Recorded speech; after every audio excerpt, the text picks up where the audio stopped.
Beth Carmen had built a name for herself as the go-to tutor for struggling students in the neighborhood.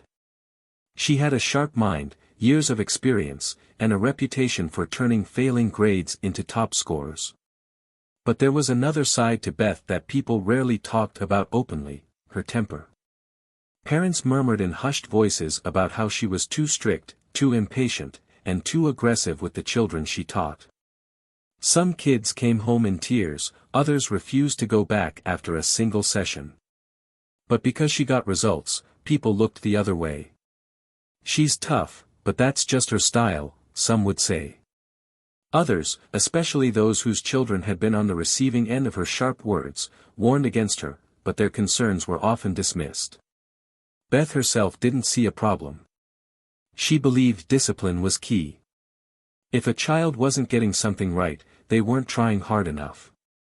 She had no patience for laziness or, as she called it, excuses. When kids fumbled or hesitated, she would snap at them, pushing them harder. She thought she was preparing them for the real world, where there was no room for failure. But what she failed to realize was that her methods weren't just harsh, they were cruel. Her reputation among the kids in the neighborhood was far different from what parents thought. To them, she was a nightmare. They dreaded being sent to her, and those who did attend her sessions often left feeling worse about themselves than before. Rumors circulated among the children about Beth's outbursts, about how she would yell at students for getting a single question wrong, how she would make kids feel worthless just because they struggled. Still, as long as she produced top-scoring students, her methods were tolerated. But one day, Beth would go too far. And this time, there would be no one to defend her. Carla Johnson was a bright girl, but school had never come easily for her. Math, in particular, was her weakest subject.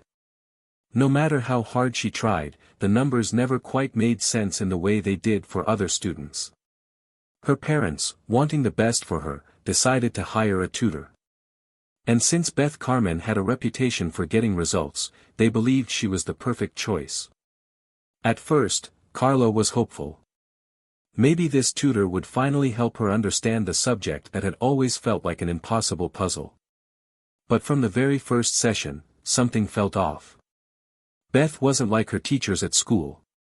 There was no patience, no encouragement, only pressure. The first few lessons were tough, but Carla tried her best. However, Beth never seemed satisfied. She sighed when Carla asked questions. She rolled her eyes when Carla hesitated. And when Carla got an answer wrong, Beth didn't just correct her, she made sure Carla knew how stupid the mistake was. "You're not even trying," Beth snapped one day when Carla struggled to solve a division problem. "It's simple. What is 6 divided by 2? Are you really this slow?" Carla shrank in her chair. She wasn't slow. She was trying. But Beth's voice, sharp as a blade, made her doubt herself. As the weeks went on, the tutoring sessions became something Carla dreaded. She felt sick on tutoring days, her stomach twisting in knots before every lesson. She couldn't tell her parents, they had spent money to hire Beth, and she didn't want to disappoint them. So she kept quiet, hoping that one day she would finally get it right and Beth would stop being so mean. But that day never came. Instead, things only got worse. One afternoon, Carla was struggling more than usual. She had a long day at school, and her mind felt foggy. The numbers on the page blurred together, and no matter how hard she tried, she just couldn't understand the problem Beth was explaining. Beth's patience, already thin, snapped entirely. "How many times do I have to tell you?" she shouted, slamming her hand on the table. "Are you dumb or just lazy?" Carla's eyes filled with tears, but she said nothing. She had learned that arguing only made things worse. Beth, however, wasn't done. Her face twisted in anger as she leaned closer to Carla, her voice dripping with contempt. "You'll never amount to anything if you can't even understand something this simple. I don't even know why I bother with you." And then, in a moment of pure cruelty, she did something that shocked even herself. She spat at Carla. The room went silent. Carla sat frozen in disbelief, her breath catching in her throat. She couldn't comprehend what had just happened. But Beth had just made the biggest mistake of her life. Because what she didn't know was that Carla's parents had been watching the entire time. The moment Beth Carmen's spit landed on Carla Johnson's cheek, time seemed to freeze. The room fell into a deafening silence, interrupted only by the sound of Carla's shallow breathing. The young girl sat there, stunned, unable to process what had just happened. Her hands trembled, gripping the edges of her notebook as she struggled to keep her emotions in check.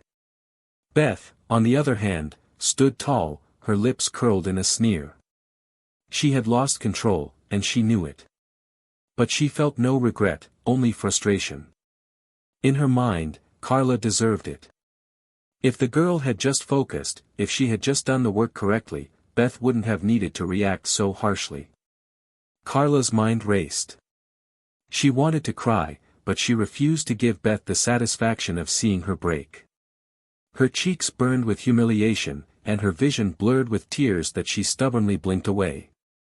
A deep, stinging shame washed over her, not because she thought she had done anything wrong, but because of how powerless she felt in that moment.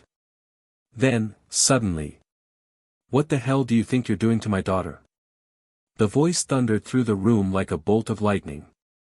Carla whipped her head toward the door, and there, standing with a face full of fury, was her father. Behind him, Carla's mother stood frozen in shock, her eyes wide with disbelief. They had been watching from the hallway, their quiet observation turning into complete horror as they witnessed the unthinkable. Beth's face paled instantly. She took a step back, the weight of her actions finally sinking in. I was just trying to teach her a lesson," she stammered, her confidence faltering. Carla's father was livid. His hands clenched into fists at his sides as he stepped forward, his presence overpowering. "You spat on my daughter," he growled. "You think that's a lesson?" Beth opened her mouth, but no words came out. For the first time in her career, she had no defense. There was nothing she could say to justify what she had just done. Carla's mother took swift action. She grabbed a tissue and rushed to her daughter's side, gently wiping Carla's cheek while whispering, "It's okay, baby. We saw everything." Carla let out a shaky breath. The moment she felt her mother's touch, the dam broke.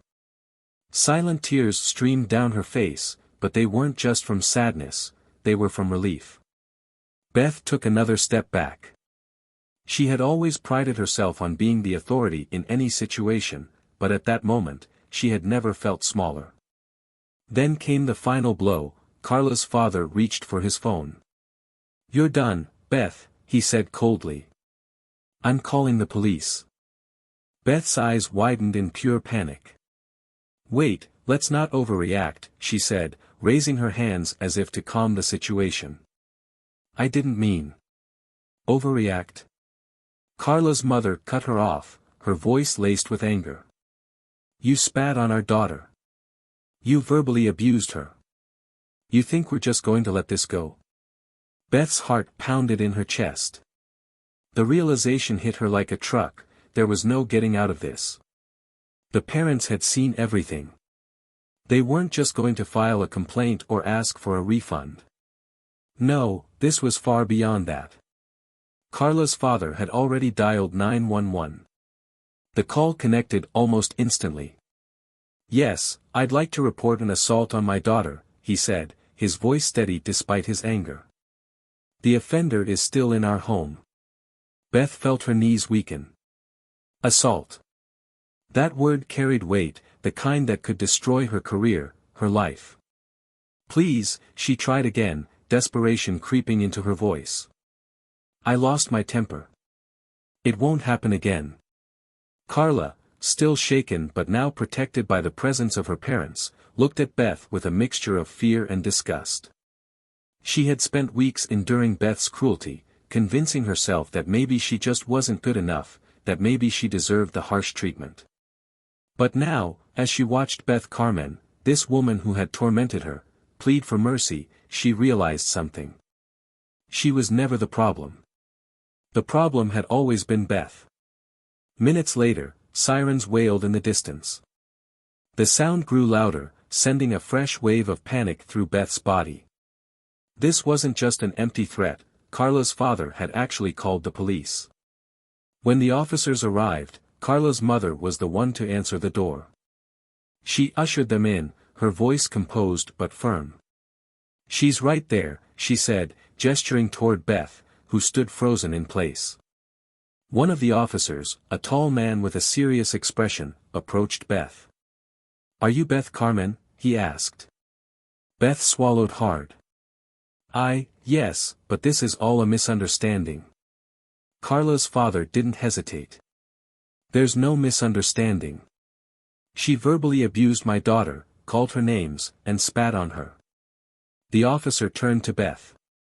"Ma'am, I need you to step outside with me." Beth's head spun. "No. I can fix this." But there was no fixing it. The officers led her toward the door. As she walked past Carla, she could feel the young girl's eyes on her. But Carla wasn't scared anymore. She wasn't shrinking in her chair, hoping Beth wouldn't yell again. She was standing tall, safe in the presence of her parents, knowing she would never have to endure Beth's cruelty again. The last thing Beth saw before she was taken outside was the relief on Carla's face. Her career was over. And there was no one to blame but herself. The moment Beth Carmen stepped outside, the reality of her situation came crashing down on her like a tidal wave. The flashing red and blue lights from the police cars reflected off the surrounding houses, illuminating the faces of curious neighbors who had come outside to see what was happening. Whispers spread like wildfire. "Is that Beth Carmen?" someone murmured. "The tutor? What did she do?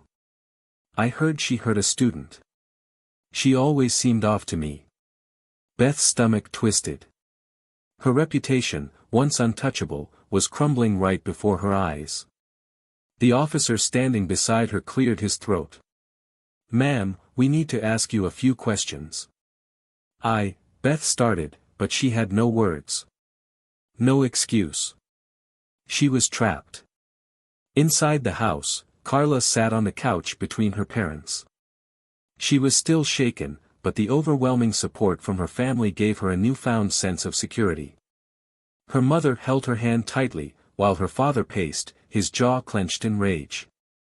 "I swear," he muttered under his breath, "if she ever comes near you again." "She won't," Carla's mother assured him. "She's done." Outside, Beth's panic reached its peak. "Please, you have to understand," she pleaded with the officers. "I didn't mean to hurt her. I was just frustrated." The officer studying her gave her a hard look. "Frustration doesn't justify abuse," he said firmly. Beth's breath came in short gasps. She had built her life around her career, around the idea that she was the best, that people needed her. But now she was nothing more than a criminal in the eyes of the law. One of the officers glanced at Carla's parents. "Do you want to press charges?" Beth's heart stopped. Carla's father didn't hesitate. "Absolutely." And with that, Beth Carmen's fate was sealed. She felt the cold steel of handcuffs wrap around her wrists. The clinking sound sent a shiver down her spine. "You can't do this," she whimpered, her voice cracking. "This will ruin me." But no one cared. As she was led to the police car, her eyes darted toward Carla, who was now standing near the window with her parents. For the first time, Beth saw something in the girl's expression that sent a chill down her spine: strength. Carla wasn't afraid of her anymore. Beth was forced into the back of the squad car, and as the door slammed shut behind her, the weight of what she had done finally settled in. This wasn't just the end of her career. It was the end of everything. The days that followed were nothing short of a nightmare for Beth. News of her arrest spread like wildfire. Social media exploded with outrage. Parents who had once hired her came forward with stories of their own, accounts of her cruelty, the way she belittled children, the mental and emotional damage she had inflicted. Beth Carmen was officially a pariah. Schools and parents who once respected her now wanted nothing to do with her. She was fired from all her tutoring contracts, blacklisted from every local institution. Parents who had previously defended her strict methods felt sick knowing they had trusted her with their children. But nothing compared to the legal consequences. The court case moved quickly. Carla's parents, determined to make sure no other child would suffer at Beth's hands, provided every piece of evidence available. The video footage from their home security camera, capturing Beth's yelling, her cruel insults, and the moment she spit on Carla, became the nail in her coffin. In the courtroom, Beth sat frozen as the footage played. Gasps filled the room. The judge's face darkened. The jury didn't need much convincing. The verdict? Guilty. Beth Carmen was sentenced to community service, anger management courses, and probation.